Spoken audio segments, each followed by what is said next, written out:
Hello friends, എല്ലാവരും സുഖമായി സന്തോഷമായിരിക്കും. വിശ്വസിക്കുന്ന അധികം നേരമൊക്കെ സബ്സ്ക്രൈബ് ചെയ്യുക. നമ്മൾ ഉണ്ടാക്കാൻ പോകുന്നത് നാടൻ രീതിയിലുള്ള ഒരു നെയ്യപ്പാണ്. അപ്പൊ ഈ രീതിയിൽ ഒന്ന് ഉണ്ടാക്കി നോക്കുക. എല്ലാവർക്കും പച്ചരി നന്നായി കഴുകി 2 പ്രാവശ്യം കഴുകി വൃത്തിയാക്കിയിട്ട് വെള്ളം വാർന്ന് വെച്ചേക്കാന്ന്. 1.5 കപ്പ് പച്ചരിയാണ് എടുത്തിരിക്കുന്നതിന് 400 ഗ്രാം ശർക്കര നമ്മൾ ഉരുക്കി ഇവിടെ വെച്ചിട്ടുണ്ട്. ഗോതമ്പ് പൊടി 2 സ്പൂൺ ഇട്ട് കൊടുത്തതിന് കുറച്ചുകൂടി സോഫ്റ്റ് ആയി കിട്ടും. പിന്നെ 4-5 ഏലക്കായും കൂടി ഇട്ട് നടിക്കും. പച്ചരി മിക്സിയുടെ ജാറിലേക്ക് കുറച്ചിട്ട് കൊടുക്കുക. 2 ട്രിപ്പായിട്ടാണ് നമ്മൾ അരച്ചെടുക്കുന്നത്.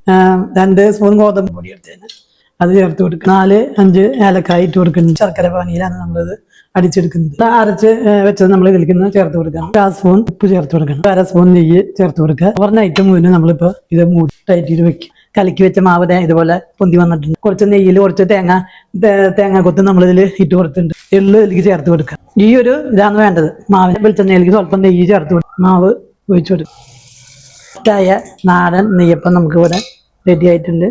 നാടൻ നെയ്യപ്പം നിങ്ങൾ വീട്ടിൽ ഉണ്ടാക്കി